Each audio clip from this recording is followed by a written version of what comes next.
श्री गुरु श्री चंद्राय नमः। ओम श्री कृष्ण देवाय नमः। तमेव माता च पिता तमेव, तमेव बंधु सच सखा तमेव, तमेव विद्या द्रविणं तमेव, तमेव सर्व मम देव देव। बोलिए श्री कृष्ण देव महाराज की जय। ओम नमो भगवते वासुदेवाय। श्रीमद् भागवत महात्म पहला अध्याय देव ऋषि नारद की भक्ति से भेंट। सच्चिदानंद रूप भगवान श्री कृष्ण को हम नमस्कार करते हैं, जो जगत की उत्पत्ति, स्थिति और विनाश के हेतु तथा आध्यात्मिक, आदि दैविक, आदि भौतिक तीनों प्रकार के तापों का नाश करने वाले हैं। भगवान कृष्ण देव जी को कोटि कोटि बार नमस्कार। जिस समय श्री सुखदेव जी का यज्ञोपवीत संस्कार भी नहीं हुआ था तथा लौकिक वैदिक कर्मों के अनुष्ठान अवसर भी नहीं आया था, तभी उन्हें अकेले ही संन्यास लेने के लिए घर से जाते देखकर उनके पिता व्यास जी विरह से कातर होकर पुकारने लगे, बेटा बेटा तुम कहाँ जा रहे हो। उस समय वृक्षों ने तन में होने के कारण श्री सुखदेव जी की ओर से उत्तर दिया था, ऐसे सर्वभूत हृदय स्वरूप श्री सुखदेव जी को मैं नमस्कार करता हूँ।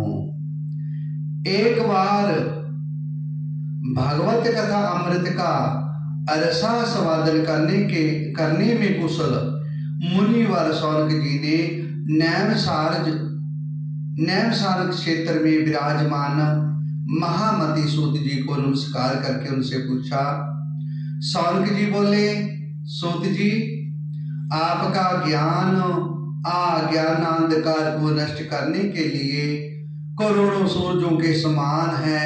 आप हमारे कानों के लिए अरसायन अमृत स्वरूप सार भक्ति कथा सुनाइए। भक्ति ज्ञान और विराग से प्राप्त होने वाले महान विवेक की वृद्धि किस प्रकार होती है तथा वैष्णव लोग किस तरह इस माया मोह से अपना पीछा छुड़ाते हैं। इस घोर कलिकाल में जीव प्राय असुरी स्वभाव के हो गए हैं। विविध कलेशों से आक्रांत इन जीवों को शुद्ध बनाने का सर्वश्रेष्ठ उपाय क्या है। सूत जी आप हमें कोई ऐसा साधन बताइए जो सबसे अधिक कल्याणकारी तथा पवित्र करने वालों में भी पवित्र हो तथा जो भगवान श्री कृष्ण की प्राप्ति करा दे। चिंतामणि केवल लौकिक सुख दे सकती है और कल्प वृक्ष अधिक से अधिक स्वर्गीय संपत्ति दे सकता है, परंतु गुरुदेव प्रसन्न होकर भगवान का योग दुर्लभ नित्य वैकुंठ धाम दे देते हैं। सूत जी ने कहा, शौनक जी तुम्हारे हृदय में भगवान का प्रेम है, इसलिए मैं विचार कर तुम्हें संपूर्ण सिद्धांतों का निष्कर्ष सुनाता हूं। जो जन्म तुम्हें संपूर्ण सिद्धांतों का निष्कर्ष सुनाता हूं, जो जन्म मृत्यु के भय का नाश कर देता है, जो भक्ति के प्रवाह को बढ़ाता है और भगवान श्री कृष्ण की प्रसन्नता का प्रधान कारण है। मैं तुम्हें यह साधन बतलाता हूं, तुम उसे सावधान होकर सुनो। श्री सुखदेव जी ने कलयुग में जीवों के कल्याण काल रूपी सर्प के मुख का ग्रास होने के त्रास का आद्यंत नाश करने के लिए श्रीमद् भागवत शास्त्र का प्रवचन किया है। मन की शुद्धि के लिए इससे बढ़कर कोई साधन नहीं है। जब मनुष्य के जन्म जन्मांतर का पुनः उदय होता है तभी उसे भागवत शास्त्र की प्राप्ति होती है। तब सुखदेव जी राजा परीक्षित को जय कथा सुनाने के लिए सभा में विराजमान हुए। तब देवता लोग उनके पास अमृत का कलश लेकर आए। देवता अपना काम बनाने में बड़े कुशल होते हैं। यहाँ पे सबने सुखदेव मुनि को नमस्कार करके कहा, आप जय अमृत लेकर बदले में हमें कथा अमृत का दान दीजिए। इस प्रकार परस्पर विनिमय हो जाने पर राजा परीक्षित अमृत का पान करें और हम सब श्रीमद् भागवत रूप अमृत का पान करेंगे। इस संसार में कहाँ कांच और कहाँ महामूल्य मणि तथा कहाँ सुधा और कहाँ कथा। श्री सुखदेव जी ने उस समय देवताओं की हंसी उड़ा दी।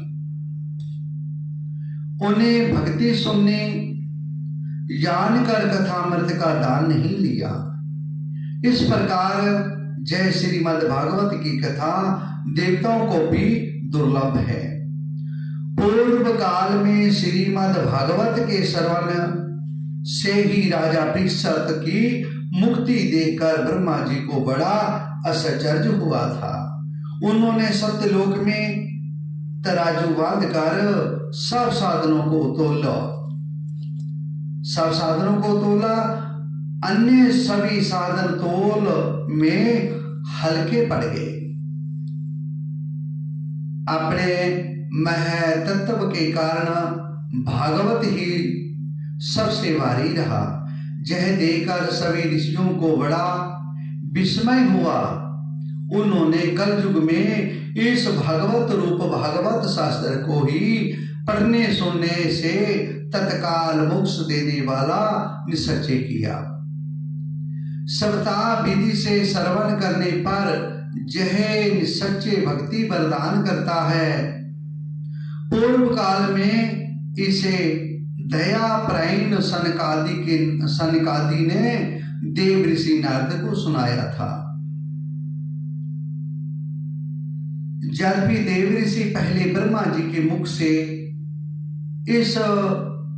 इसे श्रवण किया था तथा सप्ताह श्रवण की विधि तो उन्हें सनकादि ने ही बताई थी। सौनक जी ने पूछा, संसारिक प्रसन्न से मुक्त एवं विचरणशील नारद जी का सनकादि के साथ संयोग कहाँ हुआ और विधि विधान के श्रवण से उनकी प्रीति कैसे हुई। सूत जी ने कहा, अब मैं तुम्हें जहे भक्तिपूर्ण कथा सुनाता हूँ जो श्री सुखदेव जी ने मुझे अपना अन्य शिष्य जानकर एकांत में सुनाया था। एक दिन विशालापुरी में वे चारों निर्मल ऋषि सत्संग के लिए आए। वहां उन्होंने नारद जी को देखा।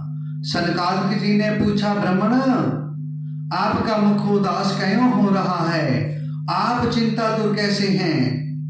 इतनी जल्दी आप कहाँ जा रहे हैं और आपका आगमन कहाँ से हो रहा है? इस समय तो आप उस पुरुष के समान व्याकुल जान पड़ते हैं जिसका सारा धन लूट गया हो। आप जैसे आसक्त रहत पुरुषों के लिए यह उचित नहीं है, इसका कारण बताइए।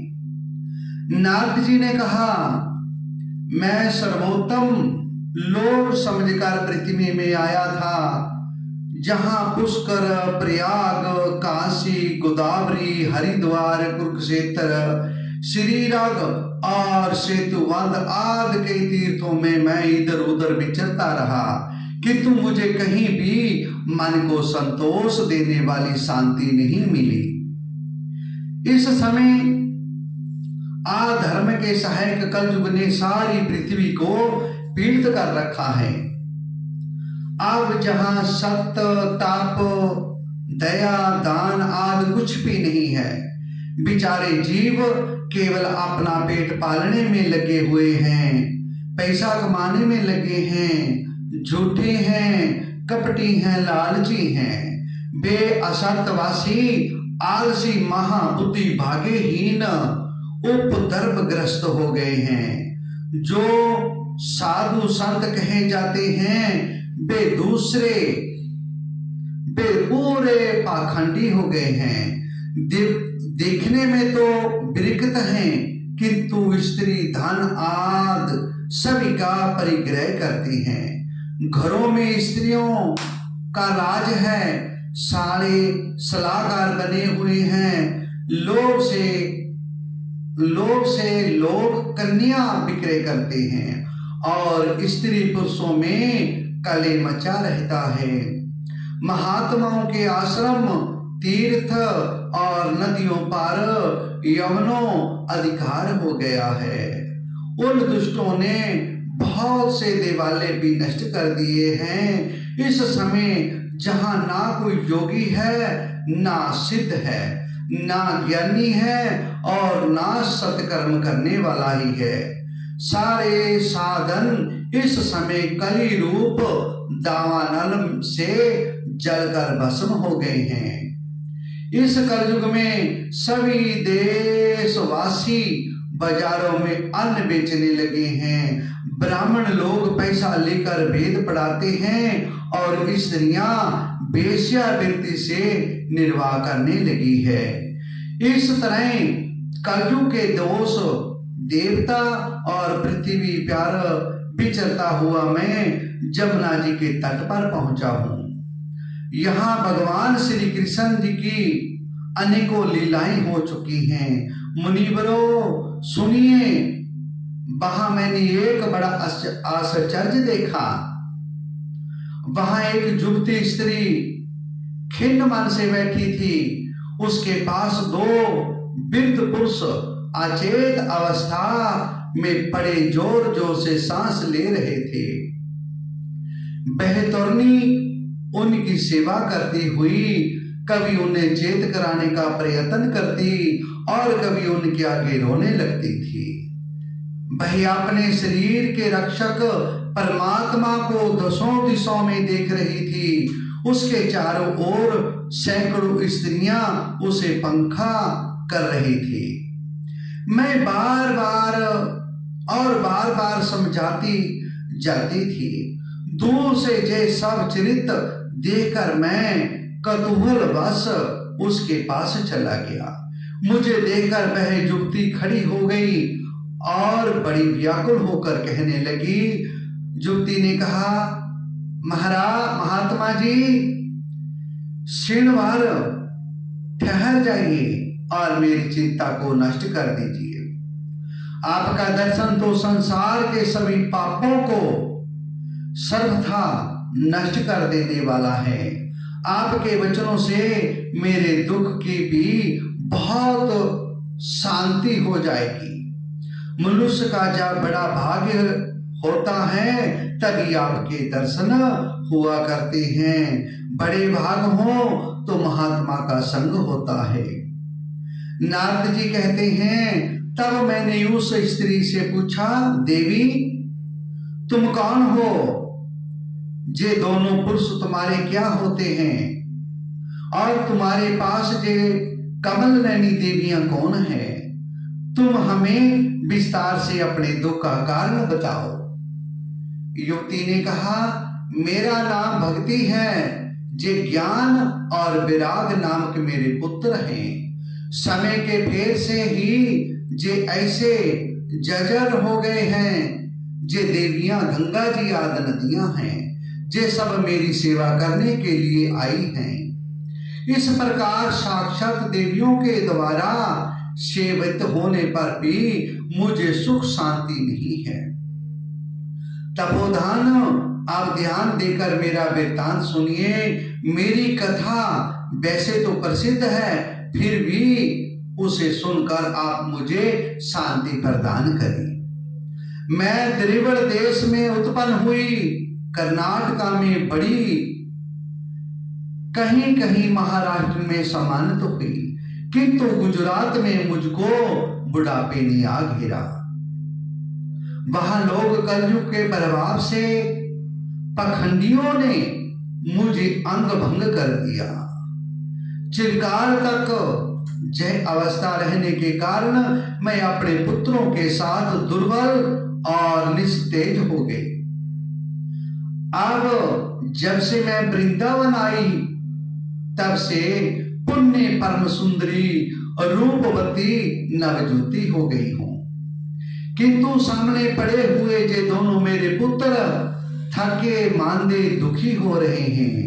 अब मैं जहे संतान छोड़कर अन्यत्र जाना चाहती हूँ। ये दोनों बूढ़े हो गए हैं, इसे दुख से मैं दुखी हूँ। मैं तरुणी क्यों और दोनों मेरे पुत्र बूढ़े क्यों? हम तीनों साथ साथ रहने वाले हैं, फिर जहे भी विपरीतता क्यों? होना तो यह चाहिए कि माता बूढ़ी हो और पुत्र तरुण। इसी से मैं आश्चर्य चित्त से अपनी इस अवस्था पर शोक करती हूँ। आप परम बुद्धिमान एवं योगनित हैं, इसका क्या कारण हो सकता है, बताइए। नारद जी ने कहा, साध्वी, मैं अपने हृदय में ज्ञान दृष्टि से तुम्हारे संपूर्ण दुख का कारण देखता हूं। तुम्हें विषाद नहीं करना चाहिए, श्री हरि तुम्हारा कल्याण करेंगे। सूत जी कहते हैं, मुनिवर नारद जी ने एक क्षण में ही उसका कारण जानकर कहा, देवी सावधान होकर सुनो, यह दारुण कलयुग है, इसलिए इस समय सदाचार, योग मार्ग, ताप आदि सभी लुप्त हो गए हैं। लोग सठता और दुष्कर्म में लगकर अगासुर बन रहे हैं। संसार में जहां देखो वही सत्पुरुष दुख से मलिन हैं और दुष्ट सुखी हो रहे हैं। इसमें जिस बुद्धिमान पुरुष का धैर्य बना रहे वही बड़ा ज्ञानी या पंडित है। पृथ्वी कर्मश प्रति वर्ष शेष जी के लिए भार रूप होती जा रही है। अब यह सुने जोग तो क्या, देखने जोग भी नहीं रह गई है, और ना इसे इसमें कहीं मंगल ही दिखाई देता है। अब किसी को पुत्रों के साथ तुम्हारा दर्शन भी नहीं होता। विषयानुराग के कारण अंधे बने हुए जीवों से उपेक्षित होकर तुम जर्जर हो रही हो थी।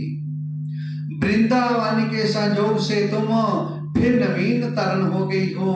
अति यह वृंदावन धाम धन्य है, जहां भक्ति सर्वत्र नृत्य कर रही है, परंतु तुम्हारे इन दोनों पुत्रों का जहां कोई ग्राहक नहीं है, इसलिए इसका बुढ़ापा नहीं लौट रहा है।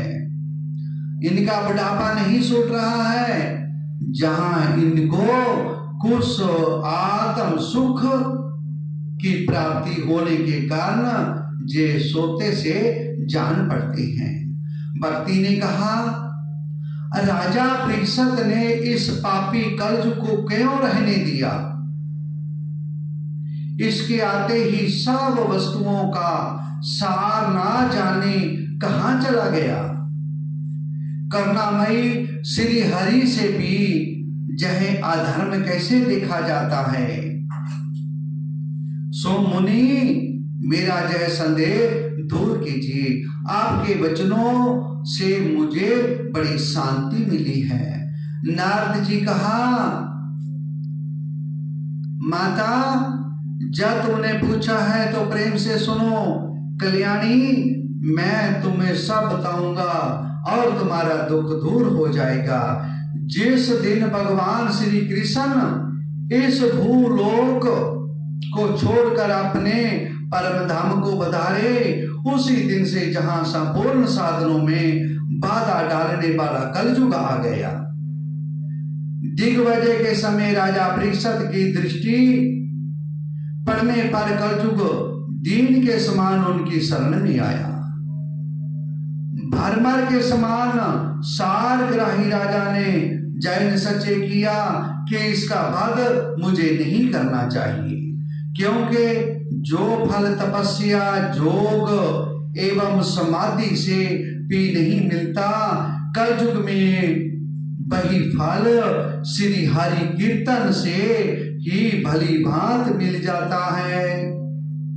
इस प्रकार सारहीन होने पर पीयू से इस एक की दृष्टि सार युक्त देकर उन्होंने कलयुग में उत्पन्न होने वाले जीवों के सुख के लिए ही उसे रहने दिया था। इस समय लोगों के कुकर्म प्रवृत्त होने के कारण सभी वस्तुओं का सार निकल गया और पृथ्वी सारे पदार्थ बीजहीन भूसी भूमि में समान हो गए हैं। ब्राह्मण केवल अन्न धनादि के लोभवश घर घर एवं जन जन को भागवत की कथा सुनाने लगे हैं। इसलिए कथा का सार चला गया। तीर्थों में नाना प्रकार के अत्यंत घोर कर्म करने वाले नास्तिक और नार की पुरुष भी रहने लगे हैं। इसलिए तीर्थों का भी प्रभाव जाता रहा। जिनका चित्त निरंतर काम क्रोध महान लोभ और तृष्णा से तपता रहता है, वे भी तपस्या का ढोंग करने लगे हैं। इसलिए तप का भी सार निकल गया। मन पर काबू न होने के कारण तथा लोभ दंभ और पाखंड का आश्रय लेने के कारण एवं शासन का अभ्यास ना करने से ध्यान योग का फल मिट गया। पंडितों की यह दशा है कि वे अपनी स्त्रियों के साथ वैश्यों की तरह रमन करते हैं। उनमें संतान पैदा करने की ही कुशलता पाई जाती है। मुक्ति धाम में वे सर्वथा अकुशल हैं। संप्रदाय अनुसार प्राप्त हुई वैष्णवता भी कहीं देखने में नहीं आती। इस प्रकार जगह जगह सभी वस्तुओं का सार लुप्त हो गया है। जय तो इस युग का संभाव ही है, इसमें किसी का दोष नहीं है। इसी से पुंडरीकाक्ष भगवान बहुत समीप रहते हुए भी जय सब सह रहे हैं। सूत जी कहते हैं, सौनक जी, इस प्रकार देव ऋषि नारद के वचन सुनकर भक्ति को बड़ा आश्चर्य हुआ। फिर उसने जो कुछ कहा उसे सुनिए। भक्ति ने कहा, देव ऋषि आप धन्य हैं।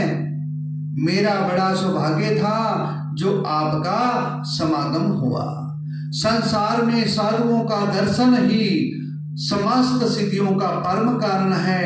आपका केवल एक बार का उपदेश धारण करके कथा दुकुमार प्रहलाद ने माया पर विजय प्राप्त कर ली थी। ध्रुव ने भी आपकी कृपा से ही ध्रुव पद प्राप्त किया था।